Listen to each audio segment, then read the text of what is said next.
Avant de découvrir l'or, il faut franchir ce bloc d'acier étincelant, cette muraille de 7 tonnes.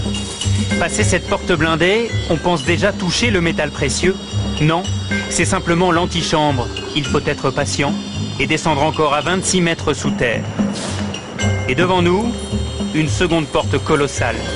Seuls 5 agents de la Banque de France ont un accès permanent au coffre et donc les clés pour nous y emmener.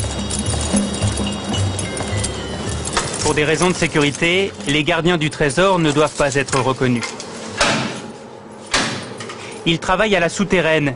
C'est cette chambre inaccessible où dort l'or de la France depuis 1920. Pendant 4 ans, 1000 ouvriers ont construit cette forteresse souterraine. Dans la souterraine de la Banque de France, l'or se présente sous 2 aspects. Vous avez la barre, elle pèse 12,5 kg. Cela représente à peu près 250 000 €. Et vous avez quelque chose de beaucoup plus léger, le lingot. Le lingot pèse 1 kg pour à peu près 20 ou 25 000 €. Et au total, 2500 tonnes d'or reposent sur ces étagères. Cela représente 54 milliards d'euros. Depuis 5 ans, le stock a diminué. La France a vendu 500 tonnes d'or pour acheter des devises en dollars et en yens. Et alors, c'est quoi votre travail ici? On y manipule énormément. Nous sommes que 3 en France à le faire. Et ça vous fait quoi de manipuler de l'or? D'abord c'est beau, et puis c'est mythique. Il faut le voir, il faut l'entendre aussi, parce que on dirait du cristal. Vous voyez, c'est un son.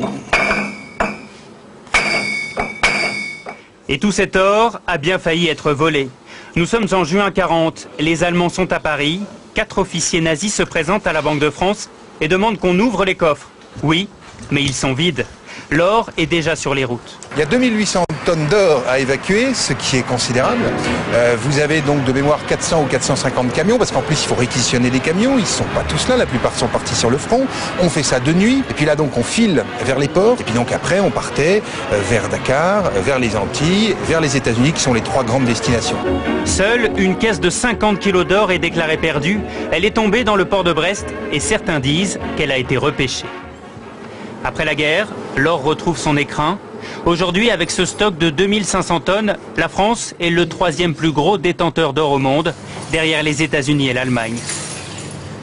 Cet or, c'est la forme ultime de paiement dans le monde. Donc ça fait partie de ce qui donne le crédit à la France, à l'économie française. C'est de la monnaie sous une autre forme que nous gardons précieusement contre tous les vols, toutes les tentations qui pourraient exister.